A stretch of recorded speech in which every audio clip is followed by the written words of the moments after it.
अस्सलाम वालेकुम। उम्मीद करता हूँ आप सब लोग ठीक होंगे। कनाडा का विजिट वीज़ा आप दुबई से कैसे अप्लाई कर सकते हैं या गल्फ कंट्री से आप कैसे अप्लाई कर सकते हैं? कौन से डॉक्यूमेंट्स आपको चाहिए? क्या रिक्वायरमेंट है? बैंक का स्टेटमेंट कितनी होनी चाहिए? क्योंकि काफ़ी लोग इस बारे में क्वेश्चन कर रहे थे कि सर हमने अप्लाई करना है, हम खुद अप्लाई करें या कंसल्टेंट से अप्लाई करवाएं? तो आज सारी डिटेल आपको मैं इस वीडियो में बताऊंगा कि ताकि आप लोग कनाडा का विजिटर वीज़ा अप्लाई कर सकें और अपने डॉक्यूमेंटेशन आप रेडी कर सकें। आप किसी भी कंट्री से हैं, फॉर एग्जांपल पाकिस्तान से हैं, इंडिया से हैं, नेपाल से हैं और आप जॉब्स कर रहे हैं दुबई में, तो आपके लिए और गुड्स है। अब जो आपको रिक्वायरमेंट डॉक्यूमेंट्स चाहिए हैं वो सबसे पहले जो है आपका पासपोर्ट चाहिए। कम से कम जो उसकी वैलिडिटी होनी चाहिए 6 मंथ तो होने चाहिए, इससे कम नहीं होनी चाहिए। और मैं आपको रिकमेंड करूंगा कि आपकी जो पासपोर्ट की एक्सपायरी हो वो कम से कम 10 साल की होनी चाहिए। इससे थोड़ा सा कम हो, 7-8 साल हो या 5 साल से 10 साल के दरमियान हो, तब भी ठीक है। वो मैं आपको बताऊंगा कि उसकी 10 साल की क्यों होनी चाहिए। और सेकंड जो आपके पास होनी चाहिए वो है एमरेट्स आईडी। वो आपके पास आईडी है वो आपने साथ लगानी है। आप वहाँ पे अपनी जॉब्स कर रहे हैं, आपने अपने जॉब्स का बताना है कि ये मेरी फील्ड है, मैं इस फील्ड में जॉब्स कर रहा हूँ।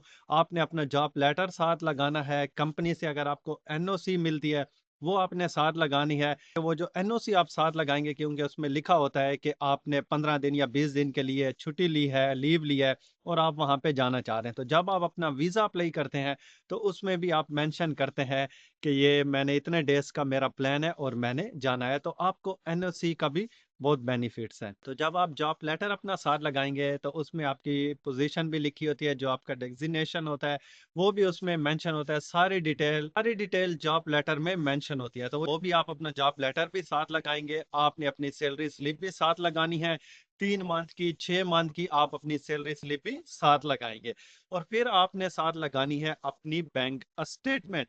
बैंक स्टेटमेंट आपकी 6 मंथ की होनी चाहिए। 6 मंथ की अच्छी आप 6 मंथ की होनी चाहिए, क्योंकि उसमें यह होता है कि आपके पास क्लोजिंग बैलेंस इतना है और जो लास्ट 6 मंथ है उसमें आपके पास इतना बैलेंस पड़ा है, आपकी सैलरी आती रही है, आपकी ट्रांजैक्शन वगैरह होती रही है।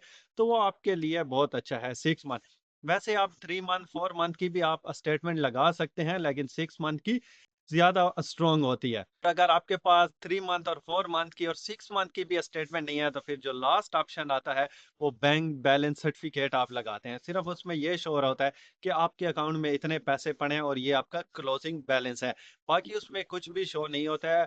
ब्रांच का नाम लिखा होता है उसमें, वो ब्रांच कहाँ पे है वो सारी डिटेल उसमें दी होती है जो बैंक बैलेंस सर्टिफिकेट होता है।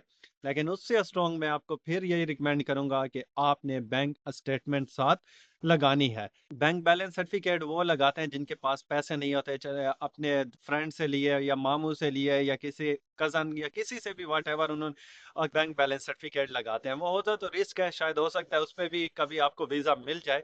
लेकिन रिकमेंडेड ये है कि आप अपनी बैंक बैलेंस सर्टिफिकेट साथ लगाएं। काफी लोग ये भी क्वेश्चन कर रहे थे कि सर बैंक बैलेंस हमारा कितना होना चाहिए, बैंक स्टेटमेंट कितनी होनी चाहिए।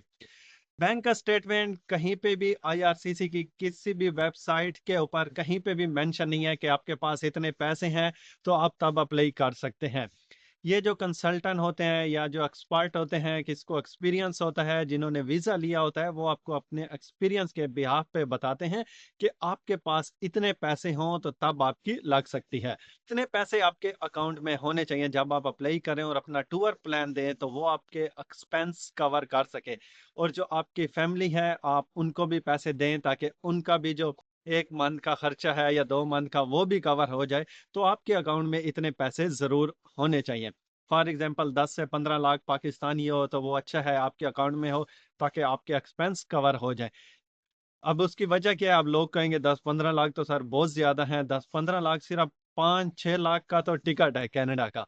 बाकी आप यहाँ पे आएंगे, सैर करेंगे, जो आपने टूर प्लान दिया होगा वहां पे जाएंगे, होटल की अकोमोडेशन आपकी होगी, ट्रांसपोर्ट का आपका खर्चा होगा, इंश्योरेंस ऑप्शनल होती है वो आप लें या ना लें, खर्चा तो यहाँ पे आपका होना है ना। फिर आपने फोन लेना है, यहाँ पे खाने पीने का खर्चा है, तो वो इसलिए आपके पास इतने पैसे होने चाहिए।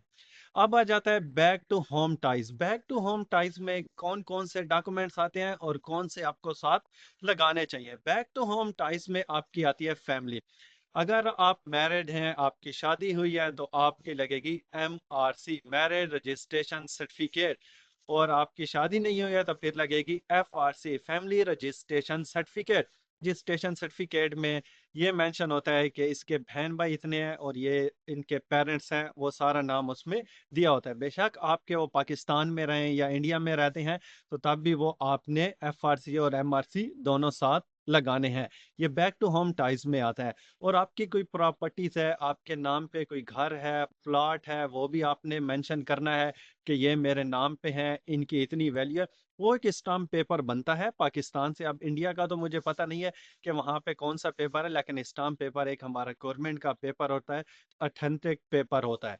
तो आपने वो पेपर पे लिखवाना है अपना सब कुछ, उस पे लिखवाना है, चीजें आपने उस पे मेंशन करवानी है जो आपके नाम पे हो और रियल में ही आपके हो। ऐसा ना हो आपके नाम पे कुछ भी ना हो और आपने ऐसे मेंशन करवा दियो, तो तब भी उनको पता चल जाता है कि ये फेक डॉक्यूमेंट्स है। आपने उसकी वैल्यू लिखवानी है कि एस्टिमेटेड इतनी वैल्यू है, ये मेरे नाम पे है, इतने मरले हैं या इतने फुट है, जितना भी उसका रकबा है वो सारा आपने मेंशन उसमें करवाना है। घर में आपके पास ज्वेलरीज है वो भी आप मेंशन करवा सकते हैं, आपके पास कार है वो भी आप मेंशन करवा सकते हैं, मोटरसाइकिल है, कुछ भी है जो आपके नाम पे है तो वो सब आप स्टाम्प पेपर पे मेंशन करवा सकते हैं। अगर आपको नहीं पता कि स्टाम्प पेपर हमने कैसे बनवाना है, तो आप मुझे इंस्टाग्राम पे मैसेज करें, वहाँ पे मैं आपको रिप्लाई दे दूंगा और आपको बताऊंगा और गाइड भी करूंगा कि वो आपने स्टाम्प पेपर कैसे बनवाना है और कैसे साथ अपलोड करना है। क्योंकि मैं ऑलरेडी स्टाम्प पेपर बनवा चुका हूँ, जिनके मैंने अप्लाई किए थे विजिटर वीजे, अल्हम्दुलिल्लाह 10-10 साल के मिले हैं। अब 10 साल से याद भी आ गया कि वो मैं आपको इसलिए कह रहा था कि जितनी ज्यादा आपके पासपोर्ट की एक्सपायरी होती है, मोस्टली 99% इमिग्रेशन ऑफिसर जो होते हैं, वो आपको उतने ही पासपोर्ट, जितनी आपकी वैलिडिटी हो उतना ही आपको वीज़ा दे देते हैं। अब वो आपको 10 साल का जब वीज़ा मिल जाता है तो वो होते हैं मल्टीपल एंट्री। मल्टीपल एंट्री ये होती है कि 10 साल के अंदर आप आ जा सकते हैं और कनाडा में आप 6 मंथ स्टे कर सकते हैं, इससे ज़्यादा आप स्टे नहीं कर सकते हैं।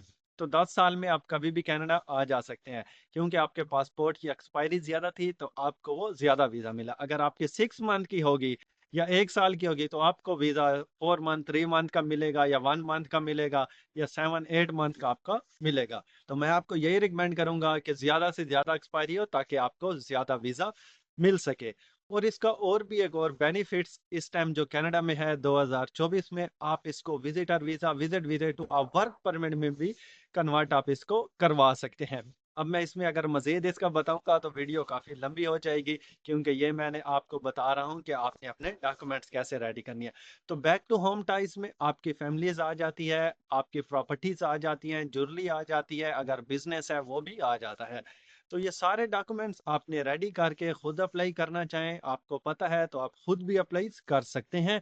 अदरवाइज आप किसी एक्सपर्ट या कंसल्टेंट से अप्लाई करवाएं। उस कंसल्टेंट से आप अप्लाई करवाएं जो वेरीफाई कंसल्टेंट हो, जिसके पास सर्टिफिकेट वगैरह हो, वेरीफाई कंसल्टेंट हो। ऐसा ना हो कि आजकल आप देख रहे हैं कि सोशल मीडिया पे वीडियोस बना के लगा रहे हैं कि हम वीज़ा अप्लाई कर रहे हैं, इतने वीज़े हमें मिल गए हैं, हमने इनका अप्लाई किया है। उनसे नहीं, आप खुद जाके देखें, उनके ऑफिस जाएं, उनसे मिले कि ये वेरीफाई है, तो फिर आप उनसे वीज़ा अप्लाई करवाएं। तो बस ये इस डॉक्यूमेंट्स आपको चाहिए होते हैं। उम्मीद करता हूँ आज की वीडियो आप लोगों के लिए हेल्पफुल हुई होगी। मिलेंगे एक और नई वीडियो के साथ, तब तक के लिए टेक केयर एंड अल्लाह हाफिज।